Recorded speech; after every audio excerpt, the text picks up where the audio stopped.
안녕하세요. 한류의 신과 해외 반응을 소개하는 한류클래스TV입니다. 오늘은 오늘 날짜 플리스페트롤 순위를 분석해드리고 디즈니 플러스가 꾸준히 K드라마를 왜 시청 순위에 올리고 있는지에 대해 살펴보겠습니다. 요즘 할리우드 블록버스터 영화들이 시쳇말로 죽을 쓰고 있습니다. 이유는 간단합니다. 너무나 과도하게 소재를 사골 우려먹듯 반복해서 쓰기 때문에 더 이상 시청자들에게 호기심을 불러일으키지 않습니다. 또 너무나 SF 장르와 액션 장르에만 치우치다 보니 영화 드라마 속의 현실감이 떨어져 소위 말하는 인간 본성을 다루는 드라마가 사라지고 있기 때문이라고 개인적으로 평가해 봅니다. 앞으로 나올 할리우드 영화 라인업을 봐도 계속해서 SF 장르와 액션 장르만 주구장창 찍어대고 있습니다.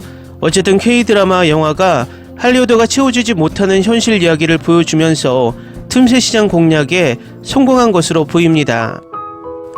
인간의 기억 속에는 한순간 짜릿한 순간으로 남았다가 순식간에 사라지는 기억이 있고 천천히 기억에 남았다가 천천히 사라지는 것들이 있습니다. 과거 어릴 적 처음 보는 신선한 할리우드 영화를 본 것은 어른이 되어서도 기억 속에 지워지지 않습니다. 처음 극장에서 스타워즈를 보고 E.T.를 봤을 때도 충격이었고 쇼생크 탈출이나 라이언 일병 구하기는 잊혀지지 않습니다. 2010년대 초반까지도 어벤져스와 트랜스포머가 최초 나왔을 때 엄청난 충격이었고 절대 할리우드는 따라가지 못하겠다라는 생각을 했을 때도 있었습니다.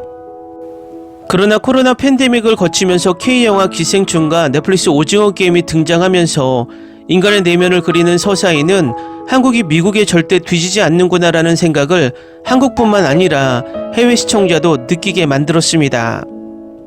제가 이 이야기를 장황하게 하는 이유는 요즘 나오는 할리우드 영화 드라마는 과대 포장된 포장지만 화려하고 속 내용은 그냥 그저 그런 스토리로 가득 차 있다는 것입니다.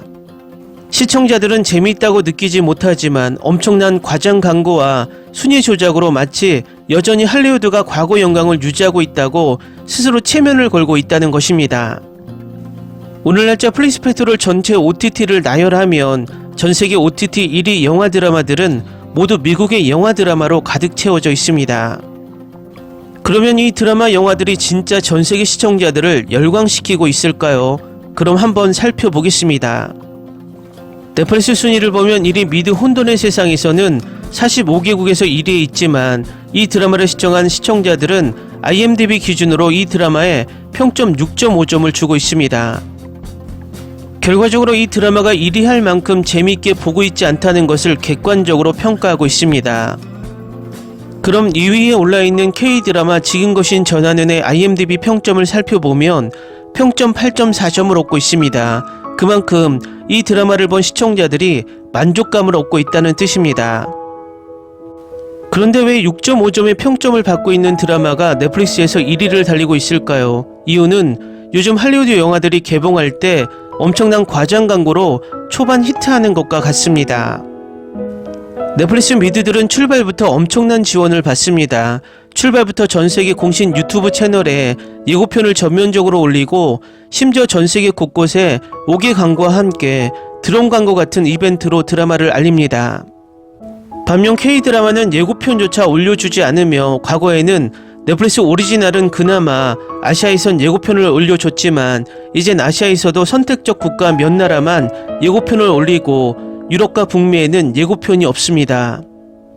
결국 100m 달리기를 하는데 미드는 고급 장비를 풀 장착시키고 50m 앞에서 달리기를 시키고 K드라마는 맨발에 유니폼도 입히지 않고 50m 뒤에서 출발시킵니다. 그리고 초반 스타트에서 유리한 미드들은 플리스페트롤 순위에서 1위를 찍으며 해외 모든 언론에서 넷플릭스 1위 드라마는 이 미드다라고 2차 광고가 해외 언론에서 대대적으로 나옵니다. 결과적으로 재미가 있건 없건 초반 흥행에서는 성공하게 만들기 때문에 재미없는 미드들이 전세계를 장악하는 것처럼 순위를 장악하고 있습니다. 그런데 미국의 입장에서는 이럴 수밖에 없다고 생각이 됩니다. 그들은 2차 세계대전 이후에 전세계 콘텐츠 시장을 장악했고 그것은 미국에 엄청난 국가적 이득을 안겨줬고 지금도 안겨주고 있습니다. 그렇지만 이 막대한 이득은 할리우드 영화 드라마의 질을 그 어떤 나라들도 따라갈 수 없었기 때문도 있지만 막대한 자본으로 천문학적인 금액으로 광고를 해왔기 때문이기도 합니다. 결국 수많은 영화 드라마가 쏟아지는 지금 현재 상황에서는 그 영화 드라마가 전세계 시청자들에게 얼마나 많이 노출되느냐에 따라서 성공 여부가 결정됩니다. 결과적으로 미국 영화 드라마들이 이젠 식상하고 재미없다라고 시청자들에게 평가받고 있지만 아직도 전세계 1위를 찍고 있는 이유는 전세계 OTT 시장을 미국이 장악하고 막대한 자본으로 광고를 쏟아붓고 전세계 포털 1위 구글과 페이스북이나 유튜브 그리고 영향력 있는 언론들을 가지고 있기 때문에 가능합니다. 단적으로 비유하면 미국의 무기들은 총알이 이미 불량이고 모자라지만 총이 좋아서 어쨌거나 쏘면 관역에 맞추고 있고 K드라마나 영화 같은 총알은 엄청나게 고품질이지만 이것을 쏠 수 있는 총이 없다는 것입니다. 풀어보면 한국은 아직도 웹소설 웹툰이라는 소재들이 남아있고 그것을 가지고 요리할 수 있는 뛰어난 연기력과 연출력을 갖추고 있지만 자본이 없어서 미국 자본에 의지하고 있고 미국 할리우드는 지금까지 축적한 엄청난 자본이 있고 그것을 컨텐츠로 만들어 광고하고 방영할 글로벌 OTT를 모두 가지고 있지만 이제 마블과 DC 코믹에서는 이미 소재가 바닥을 드러내고 있다는 것입니다. 결국 할 수 있는 것은 같은 것을 반복하는 시즌제밖에는 할 수 있는 게 없다는 것입니다. 이번에 넷플릭스의 최고 히트작 중 하나인 기묘한 이야기 시즌5가 나온다고 합니다. 기묘한 이야기 시즌1은 정말 재밌게 봤지만 시즌2부터 김이 빠졌습니다. 결국 속담처럼 죽은 자식 불알을 만진다고 다 김 빠진 사이다를 계속 시청자에게 마시라고 권하고 있다는 것입니다. 또 K드라마를 코스프레한 엑소키티 시즌2까지 내년에 방영 예정이고 오징어 게임 시청시간을 이겨보겠다고 엄청나게 광고를 쏟아부은 웬즈데이 시즌2도 내년 방영 예정 중입니다. 이 드라마들이 과연 성공할까요? 세계 시청자들은 한 번 속지 두 번 속지 않습니다. 엄청난 광고를 통해서 한 번 보긴 했지만 시즌1에서 돌아선 시청자들은 다시 그것에 손이 가지 않습니다. 특히 아시아 시장은 더욱 그렇습니다. 과거에는 할리우드 드라마 영화가 없다면 다른 것을 볼 대체제가 없었습니다. 하지만 아시아 시장은 30년 동안 드라마 시장을 장악해온 K드라마가 있기 때문에 선택할 수 있는 대체제가 확실하게 있습니다.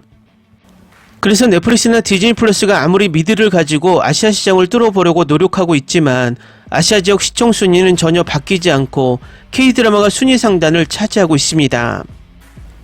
결국 넷플릭스와 디즈니 플러스는 상황 때문에 반대의 길을 가고 있습니다. 넷플릭스는 K드라마를 등에 업고 전세계 OTT 시장 1위를 굳히고 이제는 K드라마를 장식용으로 사용하고 본격적으로 미드 밀기를 시작했고 디즈니 플러스는 OTT 시장에서 힘을 쓰지 못하고 퇴출 위기까지 가자 급기야 넷플릭스가 몇 년 전 했던 K드라마를 가지고 구독자 확보에 본격적으로 나서고 있습니다. 결국 그 결과는 오늘 날짜 플리스페토럴 순위로 나타나고 있습니다. 넷플릭스는 평점 6.5점으로 시청자에게 저평가가 되고 있는 미드를 1위에 올려놓고 있고 예고편도 올려주지 않는 시청자들이 좋게 평가하는 평점 8.4점의 K드라마 지은 것인 전하느니 2위에 있습니다. 오리지널인데도 북미와 유럽에 예고편을 패싱당한 트렁크는 8위에 올라 있습니다. 디즈니 플러스는 다큐멘터리 쓰나미가 1위, 2위에는 열혈사제 시즌2, 3위에는 강남 비사이드, 4위에는 사랑은 외나무 다리에서, 7위에는 지옥에서 온 판사가 올라 있습니다. 딱 이 디즈니 플러스 순위는 몇 년 동안 넷플릭스 순위를 유지해온 K드라마 순위를 보는 듯 합니다.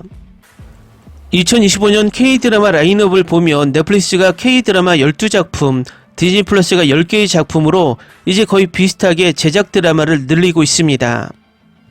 저는 개인적으로 K 콘텐츠가 미래에 살아남기 위해서는 지금처럼 미국 글로벌 OTT들 손에서 순위까지 조작되며 저글링되는 상황에서는 힘들다고 봅니다.